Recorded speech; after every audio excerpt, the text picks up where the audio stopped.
Hi అండి, welcome to Andhra recipes. Me Indira from Tanuku. నేను ఈరోజు ఉసిరికాయ నిల్వ పచ్చడి చేసి చూపిస్తున్నానండి. ఉసిరికాయ పచ్చడిని పక్కా కొలతలతో చేసుకుంటే సంవత్సరం అంతా నిల్వ ఉంటుందండి. పైగా రుచి కూడా చాలా బాగుంటుంది. అయితే ఈ పచ్చడిని ఎలా ప్రిపేర్ చేయాలో ప్రాసెస్లోకి వెళ్ళిపోదాం.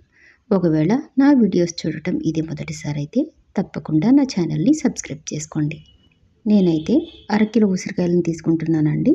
ఉసిరికాయలు ఇలా చిన్న సైజులో ఫ్రెష్గా ఉండాలి. ఉసిరికాయలని శుభ్రంగా కడిగి తడి లేకుండా తుడిచేసి నైఫ్తో ఉసిరికాయలకి ఇలా ఘాట్లు పెట్టుకోవాలి. ఉసిరికాయ మీద గీతలు ఉంటాయి కదా, ఆ గీతల మీద ఘాట్లు పెట్టుకోవాలి. 4 ఘాట్లు లేదా 6 ఘాట్లు పెట్టుకున్నా పర్వాలేదు. నేనైతే 6 ఘాట్లు పెట్టుకున్నానండి. ఇలా ఉసిరికాయలన్నింటికి ఘాట్లు పెట్టుకుని పక్కన పెట్టుకోవాలి. ఇప్పుడు స్టవ్ మీద కళాయి పెట్టుకుని 1 టీ స్పూన్ మెంతులను వేసుకుని ఫ్లేమ్ని సిమ్లో పెట్టుకుని దోరగా వేయించుకోవాలి. అరకిలో ఉసిరికాయలకి 1 టీ స్పూన్ మెంతులు అయితే పర్ఫెక్ట్గా సరిపోతాయండి. మెంతులు ఇలా దోరగా వేగిన తర్వాత 1 టీ స్పూన్ జీలకర్ర, 3 టీ స్పూన్లు ఆవాలు వేసుకోవాలి. ఉసిరికాయ పచ్చడికి ఆవపిండి ఎక్కువ పట్టదండి. అరకిలో ఉసిరికాయలకి 3 టీ స్పూన్లు ఆవాలు సరిపోతాయండి. ఇప్పుడు వీటన్నింటినీ దోరగా వేయించుకోవాలి. ఆవాలు జీలకర్ర కూడా ఇలా దోరగా వేగిన తర్వాత స్టవ్ ఆఫ్ చేసేసి ఒక గిన్నెలోకి తీసేసుకోవాలి. ఇప్పుడు అరకిలో ఉసిరికాయలకి 50 గ్రాముల చింతపండుని రసం తీసుకుని స్టవ్ మీద కళాయి పెట్టి చింతపండు రసాన్ని కళాయిలో వేసి ఉడికించుకోవాలి. చింతపండు రసాన్ని మరీ పల్చగా తీసుకోకూడదండి, చిక్కగానే తీసుకోవాలి.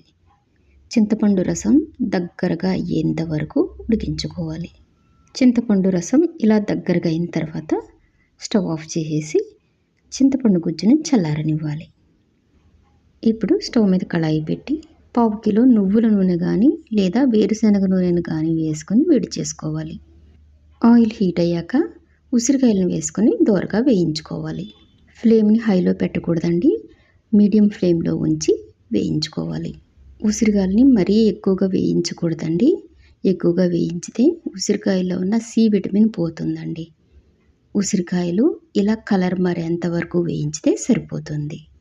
ఇలా వేగిన తర్వాత ఉసిరికాయలని నూనెలో నుండి తీసేసుకోవాలి. నువ్వుల నూనె కానీ లేదా వేరుశనగ నూనె అయితే వేయించినప్పుడు నూనె ఇలా పొంగుతుందండి. ఉసిరికాయలన్నింటినీ ఈ విధంగా ఫ్రై చేసుకోవాలి.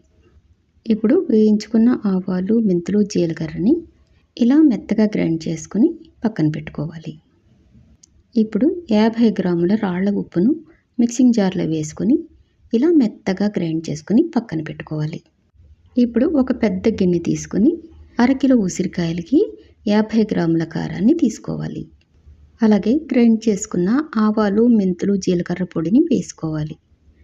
ఇప్పుడు గ్రైండ్ చేసుకున్న ఉప్పును కూడా వేసుకోవాలి. అలాగే 1 లేదా 2 వెల్లుల్లిపాయల్ని ఇలా ఒలుచుకొని వేసుకోవాలి. వెల్లుల్లిపాయలు క్వాంటిటీ అనేది మీ ఇష్టం అండి. వెల్లుల్లిపాయల్ని ఎన్నైనా వేసుకోవచ్చు. ఇప్పుడు ఉప్పు, కారం, పొడులు అన్నీ కూడా బాగా కలిసేలా బాగా కలుపుకోవాలి. పొడులన్నీ ఇలా బాగా కలిసిన తర్వాత వేయించుకున్న ఉసిరికాయలని వేసేసుకోవాలి. అలాగే ఉడికించుకున్న చింతపండు గుజ్జును కూడా వేసేసుకోవాలి. ఇప్పుడు ఉసిరికాయలు వేయించుకున్న ఆయిల్ ఉంది కదా, ఆ ఆయిల్ వేసుకోవాలి. ఇప్పుడు ఉప్పు, కారం, చింతపండు, ఆయిల్ ఇవన్నీ కూడా ఉసిరికాయలకి బాగా పట్టేలా బాగా కలుపుకోవాలి. బాగా కలపకపోతే కారం, ఉప్పు సరిగా పట్టదండి. పచ్చడిని ఎంత బాగా కలుపుకుంటే అంత బాగా వస్తుందండి.